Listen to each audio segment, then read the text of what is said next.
Hey guys, me Matthew again, and today I'm going to be doing another audio series.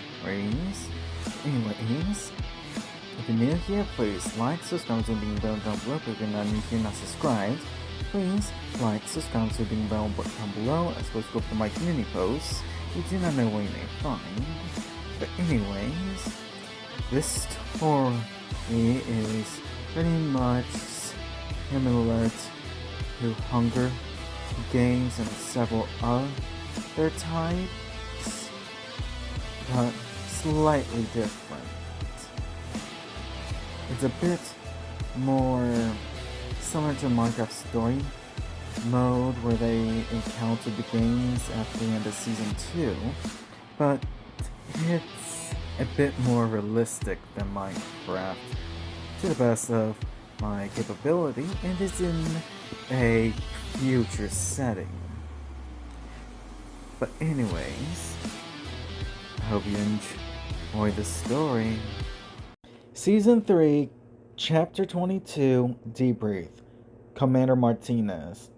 When the Voice of the People were established in August 25th, 2028, it started as a legal debate of power. Once it was the new year of 2030, a civil war broke out. Those who chose to fight either lost their lives longing with innocence, or were trapped either in Texas or the coastal states to not be a part of the war without any choice. The war lasted until May 16th, 2034.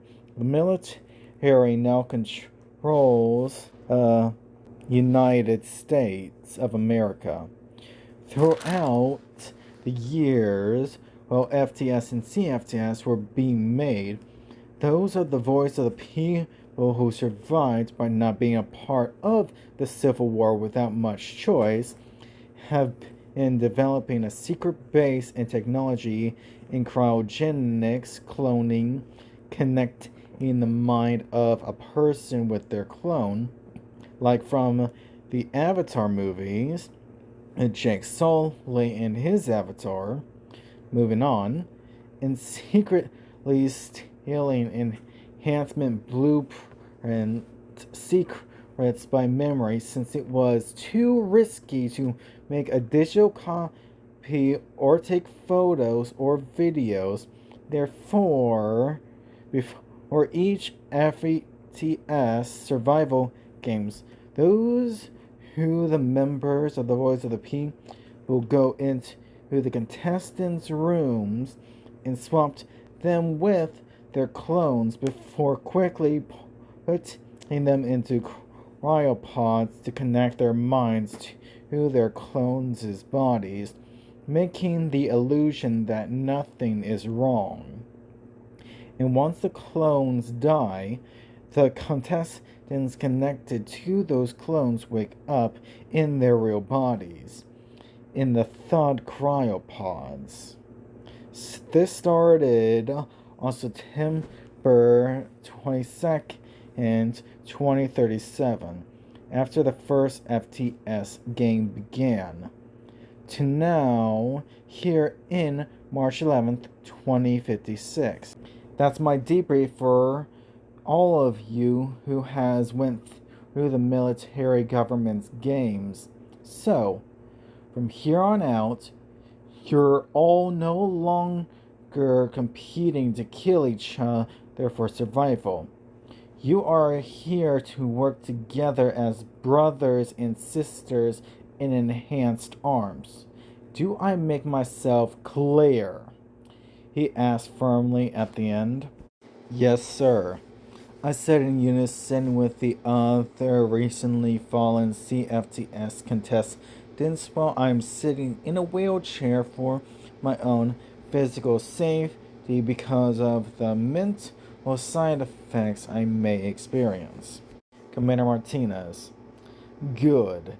Now to lighten the mood, currently, starting tomorrow you'll start your training and getting better enhancements or find a way to who make yourselves useful if you don't want to fight. Even see about getting your children back into your arms. But for right now, it's Beast Conic's birthday. So for today, we'll celebrate his 52nd birthday. Everyone cheered, whistled, and cackled, causing me to laugh. The room filled with laughter and cheers as Commander Martinez announced the celebration of my birthday. The atmosphere shifted from serious military briefing to a festive mood, soldiers starting to gather around, clapping me on the back and offering congratulations. Siren, happy birthday, old man. Are you asking me to kick your ass, Siren? You mighty have fallen as a berserker clone zombie 11 days or so ago, boy. I laughed. Siren grinned widely, his eyes crinkling at the corners. He flexed his muscular arm, the metal plates and wires visible through his skin. Siren, you wish you could still kick my ass, old-timer. I'll have you know I'm running at peak performance now. I activated my Speed 6 boost upgrade to get out of my wheelchair, moving behind Sierra before suplexing his ass onto the floor in seconds, then went over to the fruit punch stand. Puppy said, "What?" I took a drink of my cup before giving a humorous brazen smile, making everyone laugh, some with their hands over their mouths. Commander Martinez. Damn, Beast Koenig, still got it. I may be old, but I ain't no ass-kissing man, Siren. I laughed. Siren stood up, rubbing his backside with a grin. He walked over to me and playfully punched my arm. Siren. No shit. That's why I love you, old man. Always keeping it real. The room erupted in laughter again as Siren joined me at the fruit punch stand. Better keep it brotherly, love, or else you'll have to deal with my love Beast Conakin, my guy. I warned both playfully and seriously. Siren held up his hands in mock surrender, laughing heartily. Siren. Oh, no, no, no. I'm not touching that with a 10-foot pole. Beast Conakin would have my balls. The soldiers around us all nodded vigorously in agreement, some even shivering dramatically for effect. Beast Conakin squeezes my waist possessively, leaning into my side and smiling mischievously at Siren. Beast Conakin. He's right. You don't want my wrath. She kissed my neck unashamedly, making Siren gawk and the other soldiers whistle appreciatively. Once I was done with my drink, I filled it up one last time before giving it to her. Then I sat back in the wheelchair she had brought over after I left it to give Siren a playful punishment for calling me an old man moments ago. Beast Koenig and took the cup with a grateful smile, her eyes softening as she watched me settle back into the wheelchair. She knew I was still recovering and appreciated me participating in the moment despite my injuries. Commander Martinez approached me with a warm expression. Commander Martinez. Beast Koenig. Yes, sir, I know I should take it easy, Commander. I giggled knowingly. Commander Martinez chuckled, running a hand through his hair. Commander Martinez. Damn right. Don't push yourself too hard on your birthday. Enjoy the celebration and let us take care of you for once. He gestured to the soldiers around us, all smiling and nodding in agreement. Just don't make the same mistake Siren did, okay, sir? I smiled as I giggled playfully. The soldiers burst into laughter again, remembering Siren's earlier comment about me being old. Commander Martinez grinned and shook his head. Commander Martinez, I'll keep that in mind. He turned to Siren with a mock stern expression. Commander Martinez, I'll keep that in mind. He turned to Siren with a mock stern expression. Commander Martinez, and Siren. Everyone quiet down to listen. I listened intently while I smirked. Commander Martinez poked Siren's chest with a finger. Commander Martinez, no more calling Bisconic an old man, understood? His tone was light-hearted but held an underlying firmness. The room filled with snickers and muffled laughter. Siren saluted dramatically. Bisconic and French kissed me after she was done drinking her punch, so I French kissed her back affectionately and passionately. Bisconic melted into my passionate kiss, wrapping her arms around my neck and pressing herself closer. The soldiers around us wolf whistled and catcalled, some even pretending to fan themselves exaggeratedly. Commander Martinez cleared his throat loudly to hide his own grin. Commander Martinez, all right. We giggled. Commander Martinez shook his head, trying to hide his amusement but failing miserably. Commander Martinez, if you two don't stop, I'm going to have to separate you like horny teenagers. And trust me, none of us want to see that. The soldiers burst into laughter again. I broke the kiss. 1, it's my birthday. 2, try and see what happens, party pooper. I smirked brazenly.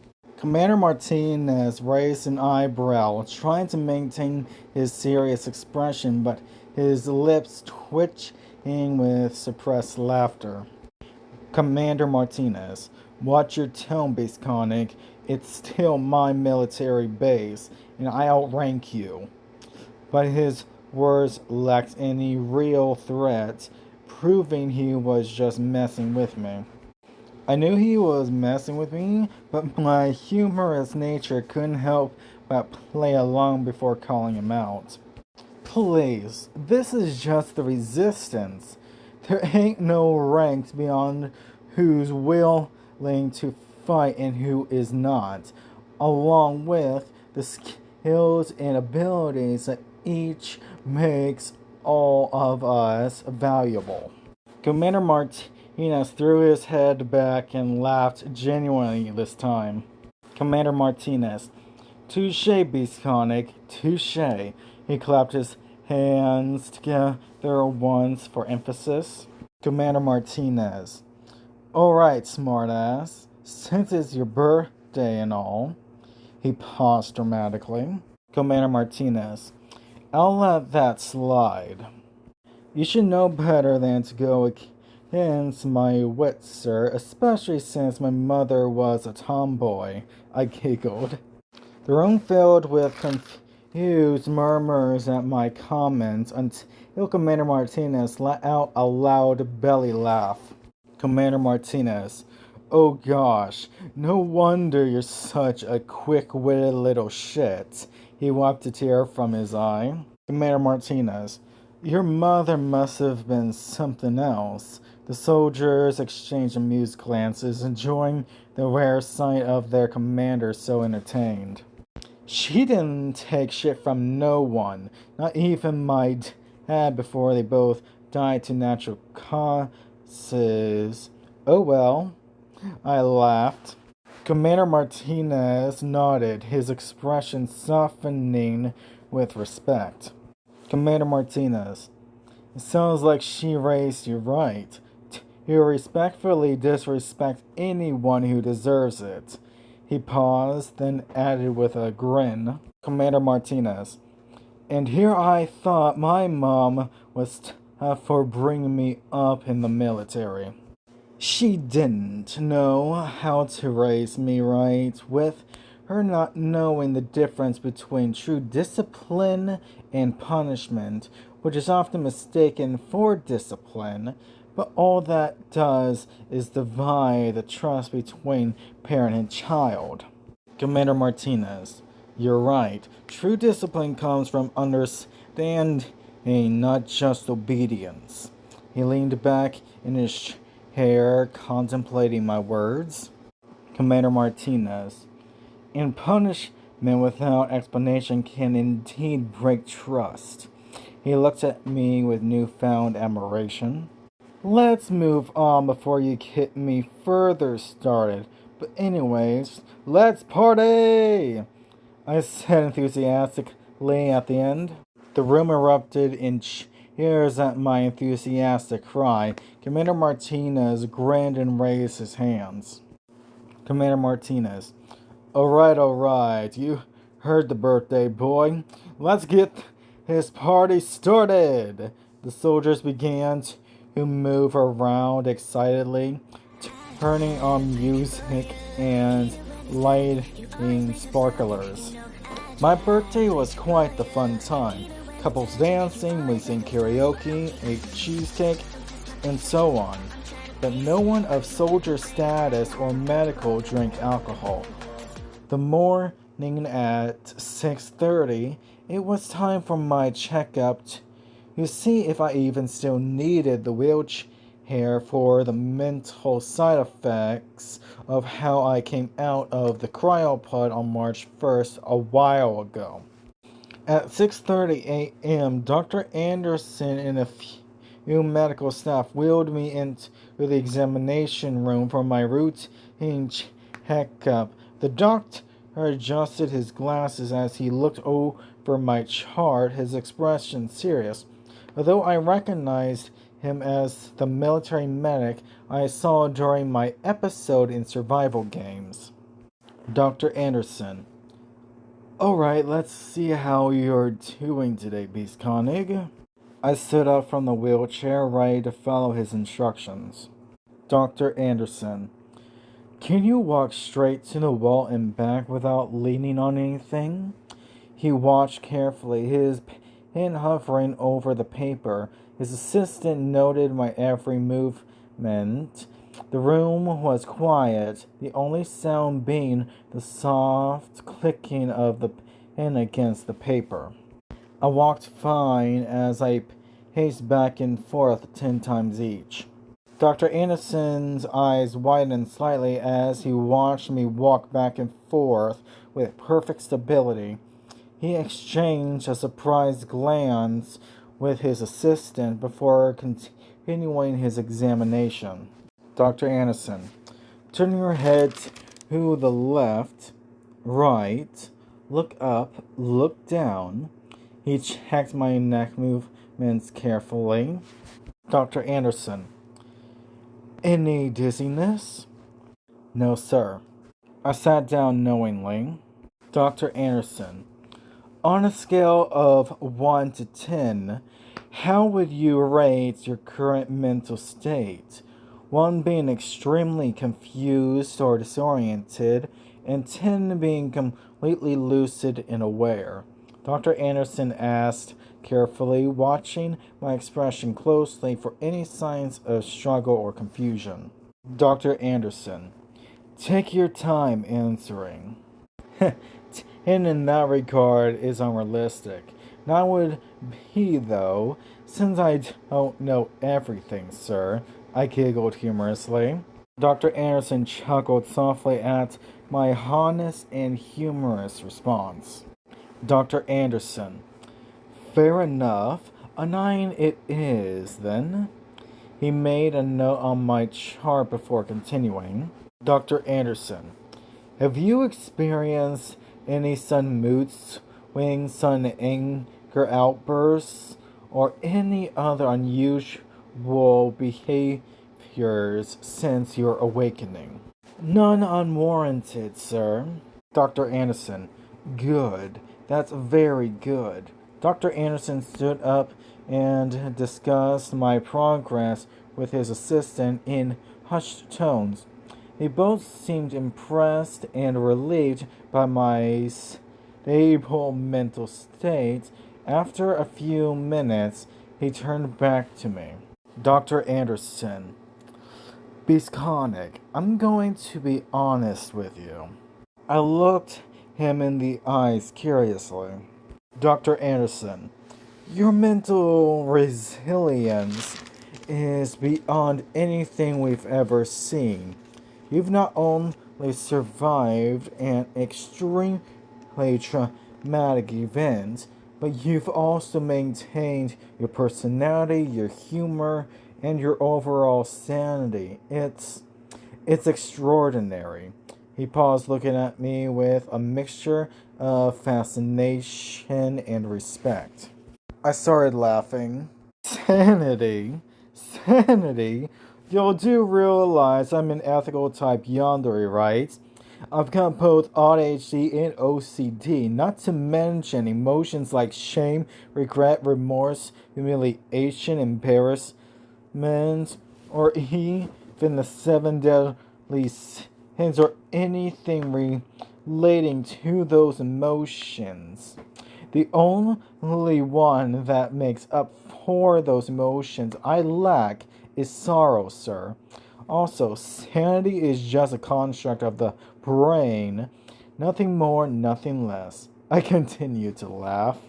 Dr. Anderson and his assistant exchanged amused looks, clearly finding my perspective intriguing and entirely too honest. Dr. Anderson ran a hand through his hair thoughtfully before responding. Dr. Anderson, fair point, Beastconic. Fair point indeed. He paused before adding, Dr. Anderson, but even with all of that, my laughter turns into giggling. Dr. Anderson, you're still one of the most emotionally stable individuals we've ever encountered. He shook his head in amazement. Dr. Anderson, most people with your combination of neurodivergences would be struggling with far more severe emotional issues, but not you. You're a walking contradiction.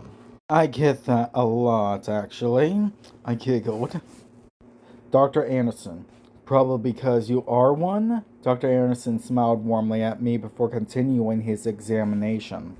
Dr. Anderson, your emotional control is impressive. Most yanderes I've worked with struggle with anger management and obsessive behaviors that lead to dangerous situations, but you seem to have a handle on it all.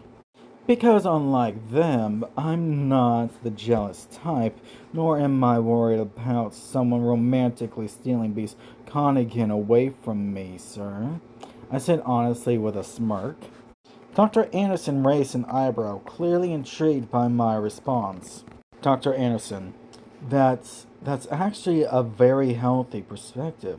Most yanderes would see that as a threat. He paused, writing something down on my chart. Dr. Anderson, your lack of jealousy and possessiveness is actually quite refreshing. Having empathy with ADHD and OCD helps when paired with self-parentification, sir. Dr. Anderson, self-parentification? Dr. Anderson repeated the term, clearly trying to understand it better. Dr. Anderson, you mean taking care of your own emotional needs as if you were a parent to yourself. He looked at me with newfound respect and understanding. Dr. Anderson, that explains a lot about your emotional stability. I smiled as I waited patiently for my examination to be done. Dr. Anderson and his assistant continued their examinations, their expressions thoughtful and impressed. After about half an hour, Dr. Anderson finally put down his clipboard. Dr. Anderson. Beast Koenig, your examination is complete. He paused before continuing with a smile. Dr. Anderson, you're cleared for physical activity. Thank you, sir. I got up from my seat and met Beast Koenig again outside. I'm free to move freely now, my love. I French kissed her. Beast Koenig giggled against my lips, her arms wrapping around my neck as she kissed me back with equal enthusiasm. Beast Koenig, missed you so much, she murmured between kisses. Pulling back, she smiled brightly at me. Beast Koenig, you're officially free from hospital mode. Commander Martinez. That's good to hear, Commander Martinez said as he walked into view before continuing. Commander Martinez, I've got something for you both. Follow me, he said firmly but kindly as we followed him around the underground base. The base is huge. It can hold up to 10 million people, the base being 5 miles in depth and 35 miles wide through the tunnels. The garage is half a mile squared with a vertical ramp and 2 giant doors, has 50 tanks, 100 military prototype aircrafts that is like a Pelican from Halo and a Predator's aircraft from Predator Killer of Killers in one, but humanized on the Predator side, and several grounded military vehicles. The training facility is distributed into 3 classifications: gym, personal training courses, and group multi-situational simulator rooms. The gyms are self-explanatory. The personal training courses are courses where individuals, enhanced or not, train solo to improve personal flaws and refine their neglected talents. And the group multi-situational simulator rooms are designed for 2 or more groups of 25 or more who are close enough in their bonds to be family, helping each other to improve regardless of the situation, environment, and opposing teams. The cafeteria can hold 1,000 people. The 25 bathrooms per sex can hold 500 people, not including personal bathrooms that can hold 2 people per bathroom. The infirmary is separated into personal, family, and military areas, which also has a separate room for the cryopod room. The floors contestants of FTS and CFTS are contained until woken. And finally, the lab. The laboratory is the biggest part of the base. It's separated into technological development, scientific paralysis warfare, simulation warfare, and psychological warfare analysis.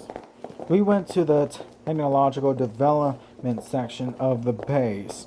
We saw various enhancement upgrades, but we passed them all until we entered the prototype development room. What kind of device, vehicle, weapon, or enhancement are you wanting to give us, sir? Commander Martinez led us to a secure room within the technological development section. Inside, several engineers were working on various prototypes. He turned to face us both with a serious expression. Commander Martinez, we've been developing something unique. He gestured towards 2 covered objects in the center of the room. Beast Koenig and I walked over before uncovering them. We soon see 2 dark metallic spheres that seem to shift and vibrate. Sir, these wouldn't happen to be neurologically controlled nanotechnology that not only help overall health, but can transform other metal into copies of itself in different hands and multifunctional nanotechnology.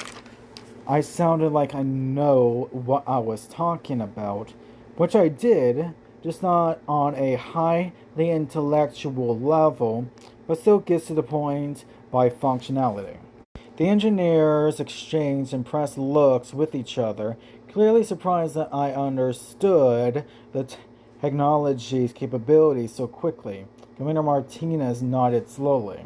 Commander Martinez, you got it exactly right, Beastconic. These are prototype neuronanites capable of transforming compatible metals into various functional forms based on neural commands. I smirked before picking up mine that was specifically labeled with my initials, S.S.C. The orb transformed into an almost liquid swarm that spread throughout my body as I closed my eyes. I could feel 80% of them enter my bloodstream, my nervous system, my spinal fluid, surrounding my muscles, tendons, cartilage, veins, blood vessels, organs, even my whole brain, making me lie down before going into a form of stasis for my protection. My enhancements that are visible outside my body are covered by the other 10% of the nanotechnology, and the last 10% are airborne. Base Conigan was shocked to the point that by the time she could refuse the gift, her hand was already on the sphere meant for her, making her heart pound hard as she was about to panic before falling into status as well. The room fell silent as both Beastconigan and I entered stasis. Commander Martinez watched with satisfaction, knowing that the neuronanites would integrate seamlessly into our bodies, enhancing our physical capabilities and providing numerous protective benefits. The engineers began to monitor the process closely. Commander Martinez, perfect integration. Over the next few days, while in stasis, they took care of our bodies, giving us IVs to keep us hydrated. Our visible enhancements now dispersible to help with both physical room and comfort. Internally, however, our immune systems are now enhanced. Our organs, muscles, mental speeds, reaction times, our overall body functions fully enhanced by nanotechnology, making us. We wake up 4 days later, our wings gone, Beastconigan's purple sail blades gone, our claws gone, and my cat's ears and tail gone. The nanotechnology around our bodies turned into clothing that suit us, my chest exposed, showing off my muscular torso, while a black base with red stripes leading down to my shoulders to the ends of my sleeves, one stripe down each shoulder to the sleeves ends, and my pants straight black. This Beastconigan is decked out in black, purple, magenta, and neon purple, the colors contrasting gorgeously. How long have we been out? I asked groggily, but feeling better than ever in my old fit age. Commander Martinez approached us both with a pleased expression.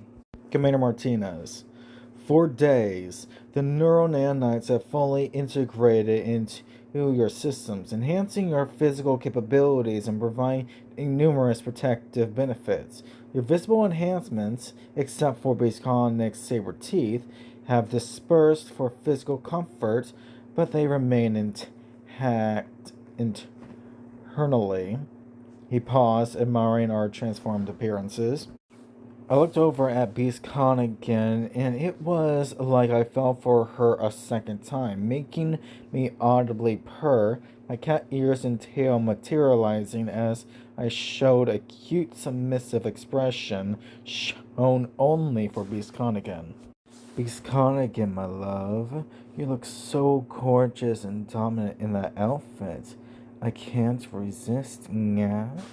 I purred seductively, submissive, completely forgetting about the commander. Beast Connigan blushed deeply at my sudden display of affection and submissiveness. She couldn't help but feel a surge of dominance and attraction towards me. Commander Martinez cleared his throat awkwardly, trying to regain our attention. Commander Martinez. Ah, yes. Little did the commander know, Beast Connigan made an invisible barrier that not only physically blocks him from us, but keeps us from hearing him. Within the soundproof barrier, Beast Connigan's dominance took over completely. She pressed me against the wall, kissing me deeply and possessively. Beast Connigan. You absolute flirt, she whispered against my lips. Beast Connigan. How can you be so cute and submissive if only for me? Hearts appeared physically thanks to the nanotechnology, but purring growing louder as my tail moved happily, my mouth submissively opening as my tongue sticks out cutely. Beast Connigan couldn't help but melt at the adorable sight. She kissed me again, more gently this time, her hands cupping my face lovingly. Beast Connigan. You're such a good boy, aren't you? She cooed, her voice dropping with affection and dominance. While we kissed, the commander finally realized why we're not answering him. Commander Martinez's face turned red with realization and embarrassment as he saw the invisible barrier surrounding the two of us. He coughed loudly, trying to get our attention again. Commander Martinez. Ahem. Excuse me. Can I have your attention for a moment? No response came from within the barrier. Dear Lord, I love you, mistress, I said telepathically to Beast Connigan, thanks to our nanotechnology in and outside of our bodies. Beast Connigan giggled softly against my mouth, her thoughts responding telepathically. Beast Connigan.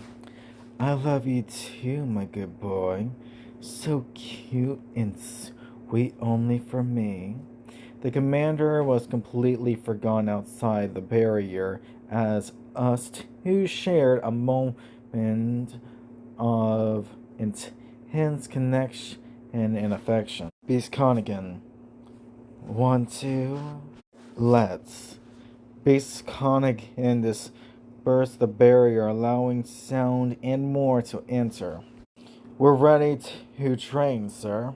Commander Martinez cleared his throat again, trying to compose himself. Commander Martinez. Very well. I'll take you to the group multi-situational simulator room. We'll be training with a team of 25 elite soldiers. Your goal is to adapt to any situation and environment, no matter how extreme or unpredictable. Starting us out on easy mode, sir. Come on, you know we need something more hardcore, sir. I smirked as my eyes widened excitedly. The commander smirked back, knowing our competitive and adrenaline-seeking nature. Commander Martinez, easy mode, hardcore. You two are about to get way more than you bargained for. He led us to a massive simulator room with a holographic display covering an entire wall. Commander Martinez, watch this. Beast Connigan and I crossed our arms as our excitement grows. Commander Martinez activated the holographic display, revealing a complex, ever-changing landscape filled with various obstacles and weather conditions. Commander Martinez. This simulation is designed to push even the most skilled fighters to their limits. You face everything from extreme temperatures to deadly creatures and enemy ambushes. This will be fun. Are you ready, my love? Beastconican grinned mischievously, her eyes glowing with excitement. Beastconican. Born ready, my good boy. Let's show these soldiers what a real power couple can do. She took my hand, intertwining her fingers with mine as the simulator doors slide open with a hiss.